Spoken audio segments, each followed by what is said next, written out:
तान् समीक्ष्य स कौन्तेय सर्वानुबन्धनवस्थितान् कृपया परायाविष्टो ब्रवीत। जब कुंती पुत्र अर्जुन ने मित्रों तथा संबंधियों की इन विभिन्न श्रेणियों को देखा तो वह करुणा से अभिभूत हो गया और इस प्रकार बोला। अर्जुन वाच। श्लोक 28। दृष्टेम स्वजनं कृष्ण युयुत्सु समुपस्थितं सीदन्ति मम ग्रत्राणि मुखम च परिश्रुष्यति। अर्जुन ने कहा, हे कृष्ण, हे श्री कृष्ण, इस प्रकार युद्ध की इच्छा रखने वाले अपने मित्रों तथा संबंधियों को अपने समक्ष उपस्थित देखकर मेरे शरीर और अंग काँप रहे हैं और मेरा मुंह सूखा जा रहा है। यथार्थ भक्ति से युक्त मनुष्य वे सारे सद्गुण रहते हैं जो सत्पुरुष या देवताओं में पाए जाते हैं, जबकि अभक्त अपनी शिक्षा तथा संस्कृति के द्वारा भौतिक योग्यता में चाहे कितनी उन्नति क्यों न हो, इन ईश्वरीय गुणों से विहीन होता है। अतः स्वजनों, मित्रों तथा संबंधियों को युद्ध भूमि में देखते ही अर्जुन उन सबों के लिए करुणा में अभिभूत हो गया जिन्होंने परस्पर युद्ध करने का निश्चय किया था। जहाँ तक उसके अपने सैनिकों का संबंध था, वह उनके प्रति प्रारंभ से ही दयालु था, किंतु विपक्षी दल के सैनिकों की आसन्न मृत्यु को देखकर वह उन पर भी दया का अनुभव कर रहा था। और जब वह इस प्रकार सोच रहा था तो उसके अंगों में कंपन होने लगा और मुंह सूख गया। उन सबको युद्धाभिमुख देखकर उसे आश्चर्य भी हुआ। प्रायः सारा कुटुंब अर्जुन के सगे संबंधी उससे युद्ध करने आए थे। यद्यपि इसका उल्लेख नहीं है, किंतु तो भी सहज अनुमान लगाया जा सकता है कि न केवल उसके अंग काँप रहे थे और मुख सूख रहा था, अपितु वह दयावश रुदन भी कर रहा था। अर्जुन में ऐसे लक्षण किसी दुर्बलता के कारण नहीं, अपितु हृदय की कोमलता के कारण थे, जो श्री भगवान के शुद्ध भक्त का लक्षण है। अतः कहा गया है, यस्यास्ति भक्ति भर्गव्यता किंचना सर्वे गुणस्तत्र समासते सुरा हरावभक्तस्य कुंतो महद्गुणा मनोरथेना सती धावतो बहिः। जो श्री भगवान के प्रति अविचल भक्ति रखता है उसमें देवताओं के सगुण पाए जाते हैं, किंतु जो भगवत भक्त नहीं है उसके पास भौतिक योग्यता ही रहती है जिसका कोई मूल्य नहीं होता। इसका कारण यह है कि वह मानसिक धरातल पर मंडराता रहता है और ज्वलत माया के द्वारा अवश्य ही आकृष्ट होता है। श्रीमद् भागवतम 5:18-12। श्लोक 29।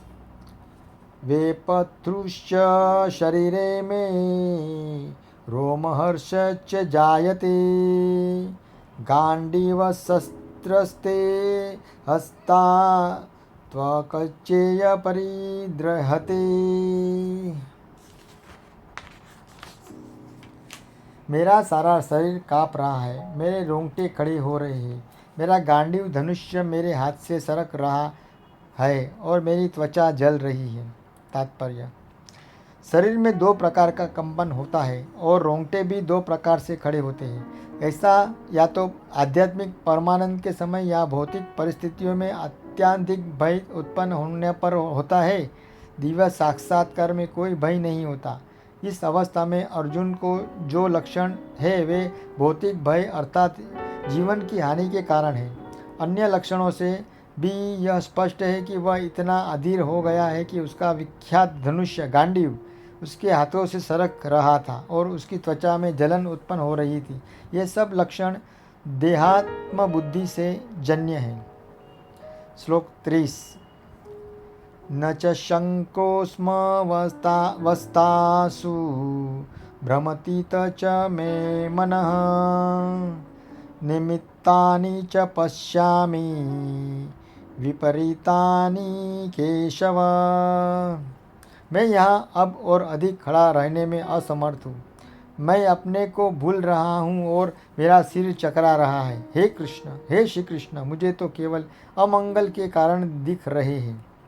तात्पर्य: अपने अधैर्य के कारण अर्जुन युद्धभूमि में खड़ा रहने में असमर्थ था और अपने मन की उस दुर्बलता के कारण उसे आत्मविस्मृति हो रही थी। भौतिक वस्तुओं के प्रति अत्यधिक आसक्ति के कारण मनुष्य ऐसी मोहमयी स्थिति में पड़ जाता है। भयम द्वितीयाभिनिवेशतः स्यात्। श्रीमद्भागवतम 11:2-37। ऐसा भय तथा मानसिक असंतुलन उन व्यक्तियों से उत्पन्न होता है जो भौतिक परिस्थितियों से ग्रस्त होते हैं। अर्जुन को युद्ध में केवल दुखदायी पराजय की प्रतीत हो रही थी। वह शत्रु पर विजय पाकर भी सुखी नहीं होगा। निमित्तानि विपरीतानि शब्द महत्वपूर्ण है। जब मनुष्य को अपनी आशाओं में केवल निराशा दिखती है तो वह सोचता है, मैं यहाँ क्यों हूँ।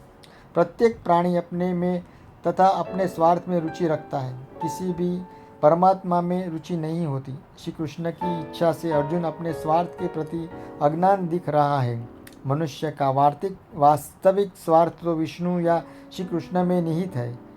बुद्धिजीव इसे भूल जाता है, इसलिए उसे भौतिक कष्ट उठाने पड़ते हैं। अर्जुन ने सोचा कि उसकी विजय केवल उसके शोक का कारण बन सकती है।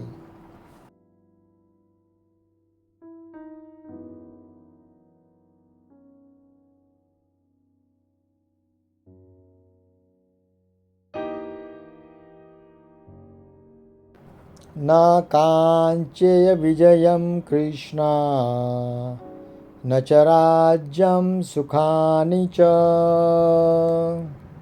हे श्री कृष्ण, इस युद्ध में मैं अपने ही स्वजनों का वध करने में मुझे न तो कोई अच्छाई दिखती है और न ही मैं उससे किसी प्रकार की विजय, राज्य या सुख की इच्छा रखता हूँ।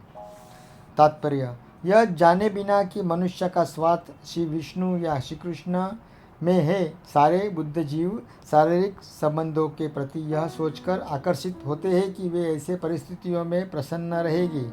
ऐसी देहात्म बुद्धि के कारण वे भौतिक सुख के कारणों को भूल जाते हैं। अर्जुन तो क्षत्रिय का नैतिक धर्म भी भूल गया था। कहा जाता है कि 2 प्रकार के मनुष्य परम शक्तिशाली तथा जाज्वल्यमान सूर्यमंडल में प्रवेश करने योग्य होते हैं। ये है एक तो क्षत्रिय जो कृष्ण की आज्ञा से युद्ध में मरता है तथा दूसरा सन्यासी जो आध्यात्मिक अनुशील में लगा रहता है। अर्जुन अपने शत्रुओं को भी मारने से विमुख हो रहा है। अपने संबंधियों की बात तो छोड़ दिए, वह सोचता है कि स्वजनों को मारने से उसके जीवन में सुख नहीं मिल सकेगा, अतः वह लड़ने के लिए इच्छुक नहीं है। जिस प्रकार की भूख न लगने पर कोई भोजन बनाने की तैयारी नहीं होता, उसने तो वन जाने का निश्चय कर लिया है, जहाँ वह एकांत में निराशापूर्ण जीवन काट सके। किंतु क्षत्रिय होने के नाते उसे अपने जीवन निर्वाह के लिए राज्य चाहिए, क्योंकि क्षत्रिय कोई अन्य कार्य नहीं कर सकता। किंतु अर्जुन के पास राज्य कहाँ है? उसके लिए तो राज्य प्राप्त करने का एकमात्र अवसर है कि अपने बंधु बांधवों से लड़कर अपने पिता के राज्य का उत्तराधिकार प्राप्त करे, जिसे वह करना नहीं चाह रहा। इसलिए वह अपने को जंगल में एकांत वास करके निराशा का एकांत जीवन बिताने के योग्य समझता है।